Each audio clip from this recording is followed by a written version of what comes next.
నమస్తే. అయిపోయింది వెనకాల. నమస్తే అమ్మ. నమస్తే. సో ఇప్పుడు అల్లు అర్జున్ గారిది పుష్ప పోస్ట్ పోన్ అయింది కదా, సో మీరు ఎలా ఫీల్ అవుతున్నారు? చాలా కోపం వస్తుంది, చాలా కోపం వస్తుంది కదా. ఎవరు పోస్ట్ పోన్ చేసిన వాళ్ళకైతే ఉరికించి కొట్టాలని ఉంది. అంటే ఇప్పుడు పవన్ కళ్యాణ్ ఫ్యాన్స్ అంటే ఇప్పుడు వైసీపీకి సపోర్ట్ చేశారని చాలా మంది ట్రోల్ చేయడం తిట్టడం జరుగుతుంది కదా, సో దాన్ని మీరు ఎలా తీసుకుంటారు? చూసి మాట్లాడితే బాగుంది అనిపిస్తుంది.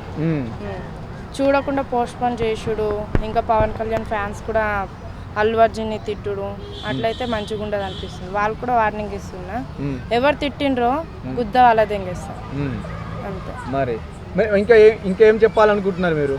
ఇంకంటే Allu Arjun movie Pushpa 2 postpone చేసిండ్రు కదా, అందులో కొంచెం బాధ అనిపిస్తుంది. మరి ఎలాంటి ఎక్స్పెక్టేషన్స్ ఉన్నాయి మూవీ పైన? పక్కా మూవీ హిట్ అవుతుంది అనిపిస్తుంది. అంటే సినిమా భయపడి పోస్ట్ పోన్ చేశాను ఒక టాక్ అయితే ఉంది కదా సినీ ఇండస్ట్రీలో, సో మీరు ఎలా నిజంగానే అంటే సినిమాని తీసుకోలేరు ప్రొడ్యూసర్స్ అని అంటున్నారు, సో అంటే థియేటర్ వాళ్ళు, సో దాని మీద మీ అభిప్రాయం ఏంటి?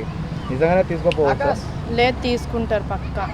ఎవరు అన్నారని చెప్పేసి మనం గాలికి వదిలేవద్దు కదా, తీసుకుంటారు పక్కా తీసుకుంటారు. ఓకే, సో ఇప్పుడు అల్లు అర్జున్ గారి మీద ఎలాంటి ఎక్స్పెక్టేషన్స్ ఉన్నాయి? మరి నెక్స్ట్ డిసెంబర్లో వస్తుంది, మరి హిట్ కొట్టే ఛాన్స్ ఉంది అనుకుంటారా మూవీ? పక్కా హిట్ కొడుతుంది, 100% అండి, మొత్తం హిట్ కొడుతుంది.